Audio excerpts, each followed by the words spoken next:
Well, Candace Owens is back covering the Charlie Kirk murder. After several week vacations, people wondering where she was, she has hit the YouTube streams running. And we've got several clips to share with you of Candace Owens revealing private text messages she had with Charlie Kirk.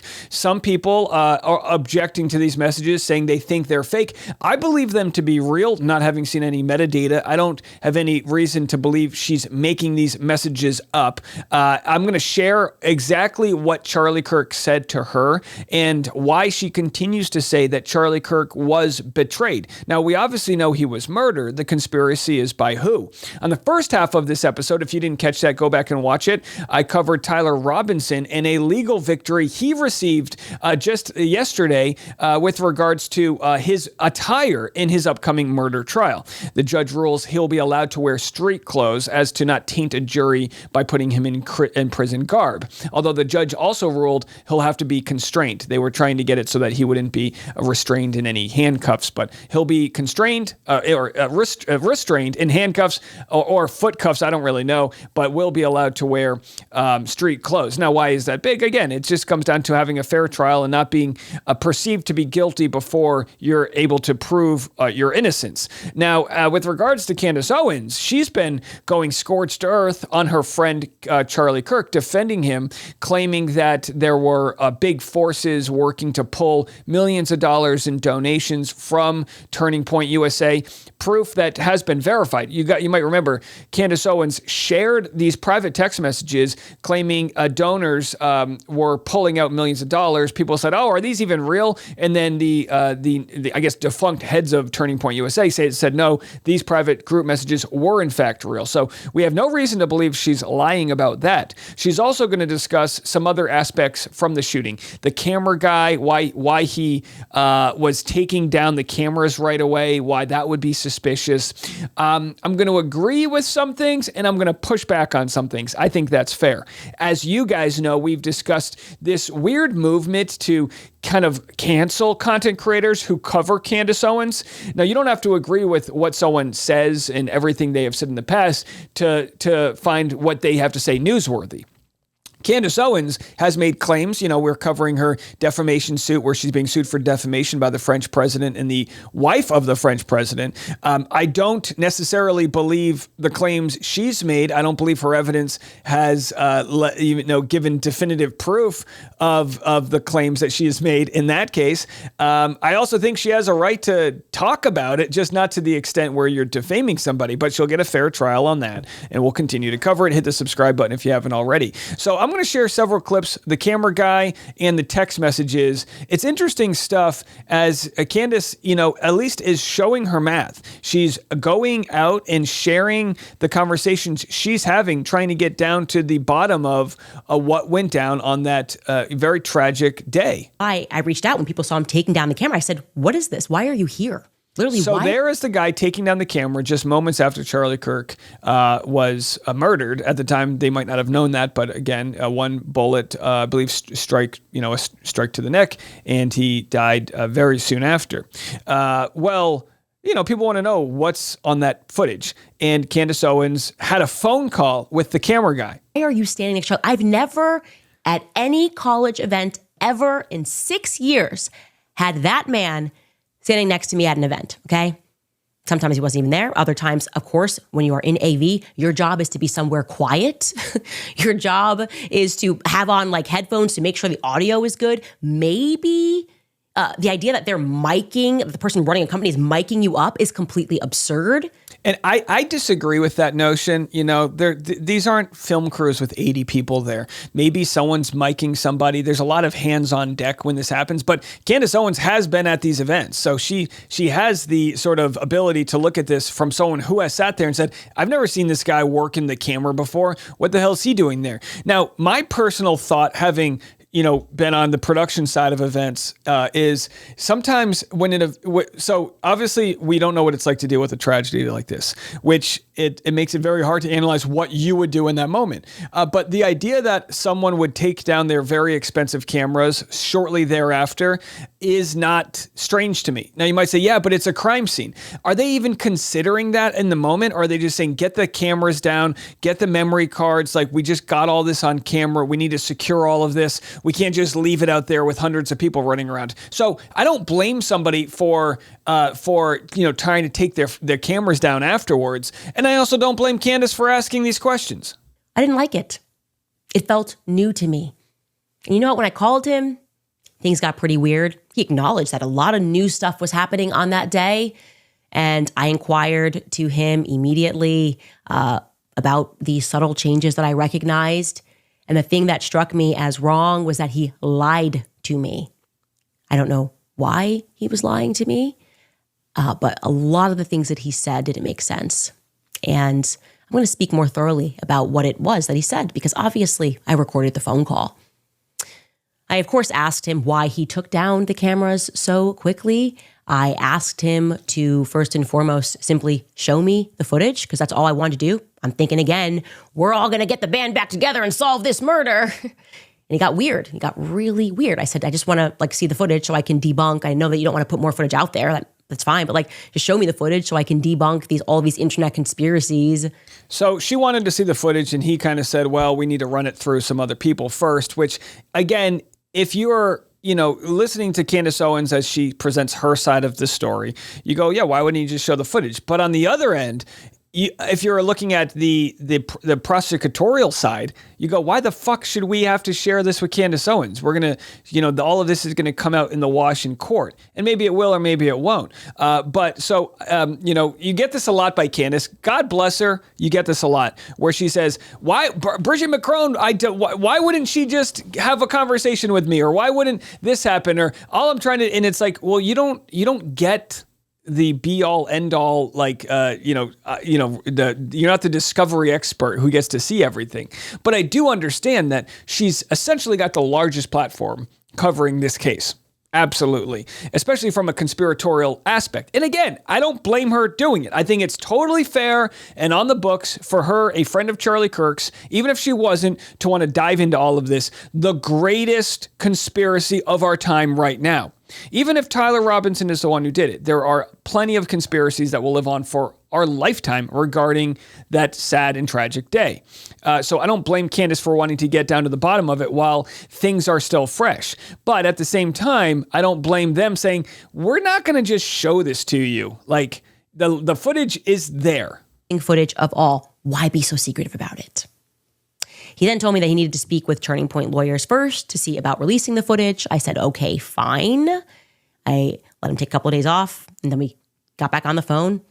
And I said, look, that's kind of a BS excuse too, because you run your own company and the footage is owned by you. He then said, okay, yeah, I do own the footage. I just wanted, just coordinate, check, whatever. Okay. Kind of a lie number 2-ish. Now, I wouldn't call that a lie. I could understand why the camera person, whatever production company, would want to make sure that it's okay with the surviving spouse of the deceased, right? I'm not calling that a lie. That's kind of like you understand what I'm trying to say is that he's trying to almost play both sides here. He's trying to sort of, cancel out a lot of the heat that's coming his way from those that want to see the footage, but also trying to pay respect. If there is more to it, I think at a right time, Candace should be allowed to take a look at it, not air it on her channel. But I don't think she's asking to air it on her channel. I think it's reasonable request by her, but I wouldn't call the guy a liar because, at this point in time, he's unwilling to share it before, getting some approval from some other people that be. All right, a couple more clips to share with you. Shot. Are there multiple people? Are you being pursued? There's no way to process that. If you are going to be in flight, you should be sprinting and maybe calling 911. So Candace Owens now is talking about another close friend of Charlie Kirk's who recorded himself moments after the shooting. She's claiming that in most fight or flight instances, you would be hightailing it out of there. So there must be something more suspicious going on. This I refute. I don't begin to know what would go through my head after witnessing something like this. That's what I would have done if I wanted to run away and not towards Charlie to make sure he's okay. But this second close friend of Charlie chose to run just a few yards away up to a grassy knoll to take out his phone. A couple of seconds later, he takes out his phone and he begins recording himself. It's a selfie video. Takes a video of himself. So let's watch that video. They just shot Charlie. They just shot Charlie. They just shot Charlie. And so it goes on. And look, again, I don't know how I would react. This isn't the bravest thing to do, to just immediately start to record yourself. But also, does that mean that this friend was staging this reaction and he was in on something? I don't buy that either. I don't buy that one bit, not without further information. But at this moment, there are a lot of strange things going on, but I hope you guys give me some grace for not accepting everything. When you're a hammer, everything looks like a nail, right? When you're looking for clues, everything seems suspect, and I don't buy it. All right, here are the text messages that Candace Owens is speaking of between her and Charlie Kirk. Funny to me is, I don't know, I feel like they are now steeped in psychology for toddlers. It's so obvious what's coming down the pipeline. The things, it's not appropriate to share private messages unless we do it. Unless we're up on stage talking about private conversations and making stuff up that definitely didn't happen. I think it was actually Pastor McCoy's speech. Charlie wanted me to lead the next movement. Charlie told me. Yeah, and Stephen Miller did it too. And Netanyahu, Prime Minister of Israel. Charlie and I were boys. We had a great relationship. Everyone's trying to ride his movement now that he's not there, which is blood-sucking lecherous. But Candace Owens, in response, respectfully, is about to do the same. But at least she has the text messages to prove that they were buddies. I'm America's pastor, he said. Yeah, I'm sure he did. I'm sure he called you America's pastor. And so, yeah, I will be doing whatever I want to do until the truth is told about what happened on 9/10. We should start with Josh Hammer, by the way, because he really has now become the king of defying no stereotypes. Where we last left off, obviously, he is now infamous for just being such a deceitful little creature. The text message exchange, Josh Hammer caught, hand in the cookie jar. I'm talking way in the cookie jar. No other way to say it, right? Charlie gets killed. He, on the same day, starts pushing his book. Charlie's last words were, buy my book, buy Josh Hammer's book. The night before, he never even flinched on Israel. He loved Israel so much. And then I just waited, because we're fishing now. And I knew they would do this. I knew liars have to lie fast and first. And he did. He lied. He lied over and over and over again. And these people should be called out. It's disgusting to use someone's death to profit off of. But here's Candace dropping those receipts. Here's what he wrote. We were again talking about Kanye. Charlie wrote to me, "You're going to be the Iron Lady of America." He had such a political vision for me. I never wanted that sort of a thing. I see it so freaking clearly. I might be Moses, though. I might not see this whole thing through. LMAO. If that is the case, be my David. I said, dude, you haven't even realized your power yet. You're so young, was what I was thinking. He said, if I tell you the true prophecy that I know in my gut, it's really sad, but I hope it's wrong. He went on to say, anyway, I am not sure if I will live to see the end of this revolution. I believe you were the piece that God meant me to meet that will finish the fight. Since the beginning of TPUSA, I knew in my gut that I might get wiped out at any time. I cannot explain it, but I dream about it all the time, like all the time. Anyway, that's depressing combo for another time, LMAO. I said, that's weird, more of a fear manifestation than an actualization. He said, I'm not really afraid of it, but I'm just telling you what I know to be true. And he told me that. I don't know why. Charlie knew he was going to die young. And I don't know. I just felt like I needed to share that because it is in part why the moment that Charlie got shot, I just knew he was betrayed spiritually. In the same way that Charlie knew that he was going to die young, I knew that this was a part of something bigger. And so I wanted to say to you guys, to the people that betrayed Charlie, I would recommend that you come clean, okay? I would recommend that you come clean because Charlie said some other things. And I look at these things now and I think, wow, it's almost prophetic, right? It's almost prophecy. And I can tell you that this is a story that will have a happy ending, a tragedy that will have a happy ending. The world is going to learn the truth about this. They are. I would recommend that you come clean. There it is. So, do I think anyone will come clean? No, I don't believe so. But does Candace Owens know anything that we don't with regards to people that might be publicly lying? I think there's probably a lot of people that are afraid of her right now. All right, coming up next, I'm going to share some folks that, some innocent pushback here that think these text messages are completely made up. I don't believe that. I think they're real, but that coming next. Today's episode of The Rush Hour is sponsored by Brick House Nutrition. We've all tried the fad diets over the years, juice cleanses, cabbage soup diet, raw food, etc. Doctors call it weight cycling. Half of Americans do it. And if you do it enough, you are at risk of diabetes, liver damage, heart attack, and stroke. Weight cycling is when you lose 10 or so pounds, but then you put the pounds back, plus a couple more. That puts tremendous strain on your organs and leads to serious health issues. Bottom line, most people need help to stop weight cycling, and here's a great way.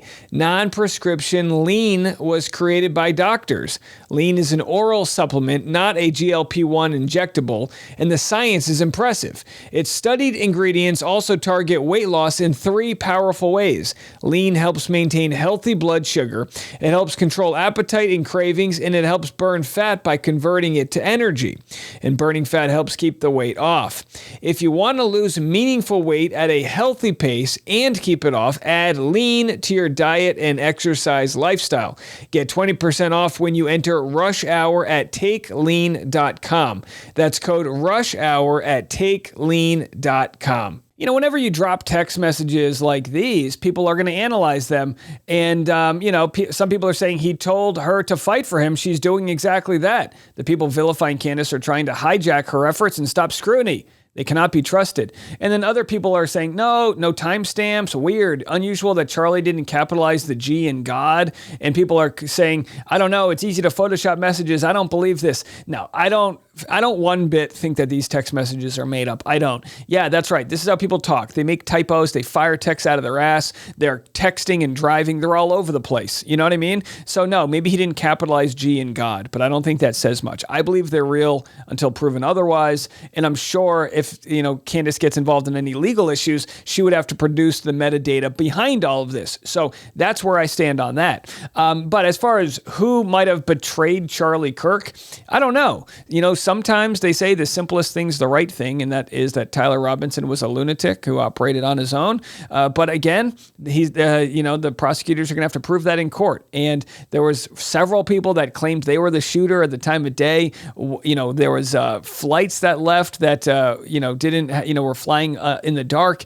There's enough weird stuff that I think it's perfectly fine for people to have these conversations. Conspiracy theorists is a term that was created to shame people. They did it to people that believed in aliens. They did it to people who believed in Bigfoot. And they do it to people who believe in conspiracies that there's a greater story at hand. Was someone trying to silence Charlie Kirk? And I think it's absolutely in Candace Owens' wheelhouse to try to get down to that. So I guess the question is, what's the motivation behind Candace Owens sharing these text messages? They don't really reveal any new information regarding his shooting, but it is interesting that he says, since the beginning of TPUSA, I knew in my gut that I might get wiped out at any time. That, by all means, is wild, considering he was wiped out.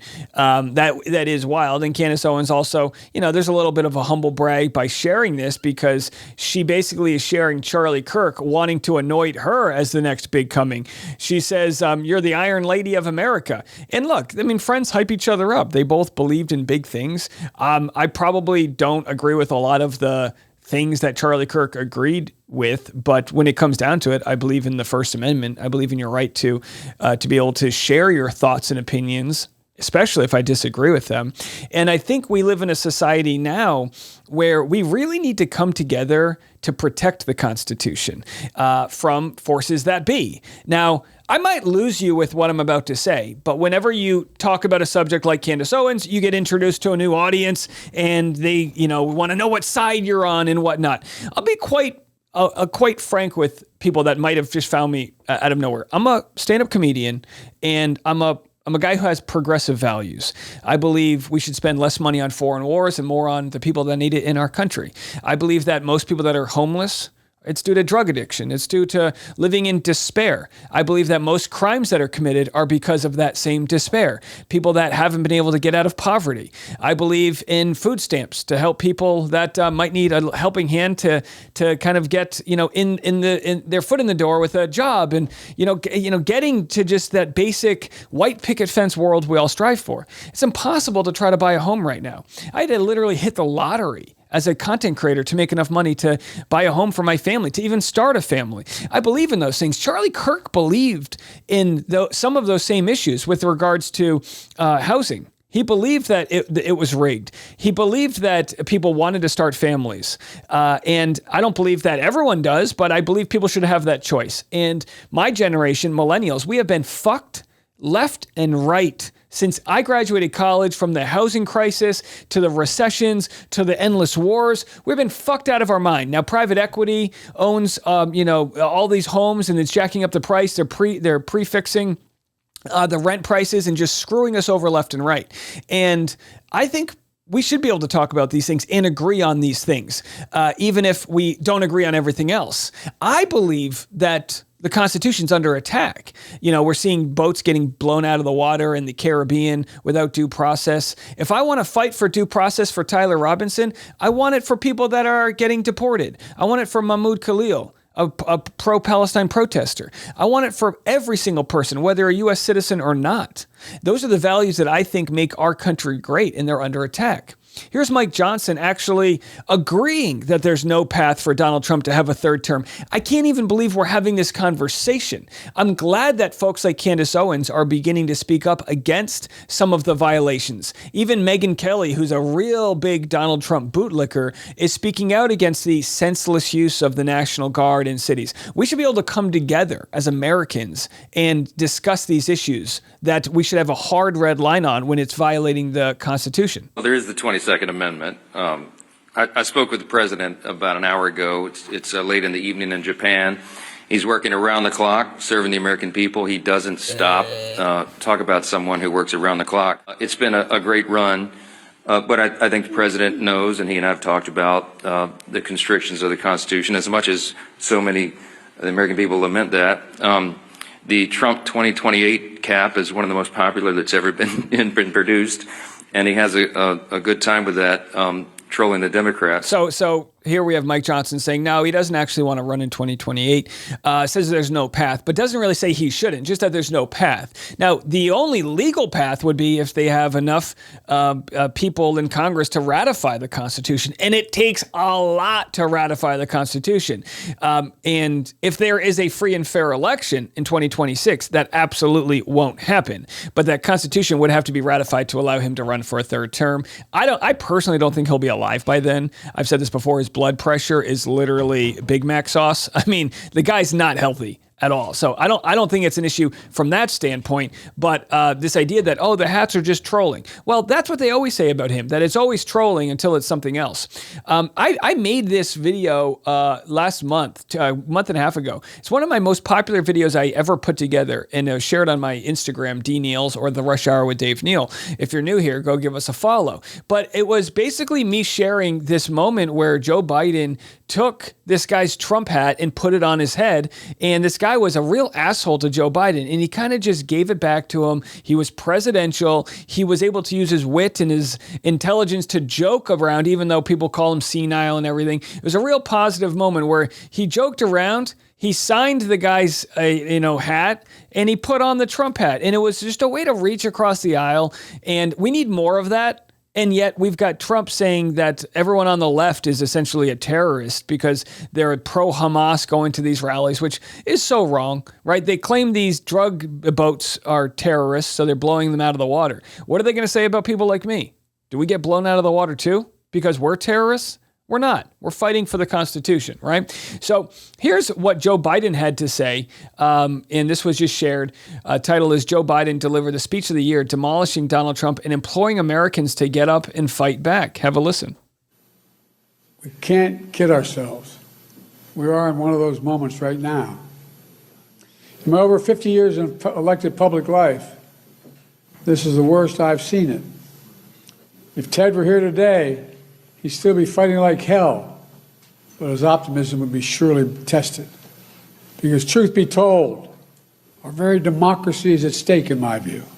We all agree that our politics is broken, that political violence, never acceptable, is out of hand, that America should be a place not of extremism and fury, but of decency and grace, that our institutions are what makes us the envy of the world, and our democracy is worth fighting like hell for. Democracy is worth fighting like hell for. Now, look, I get it. He's old. He's battling cancer. He's no longer in charge, and he shouldn't have been running for a second term. I agree on all those things.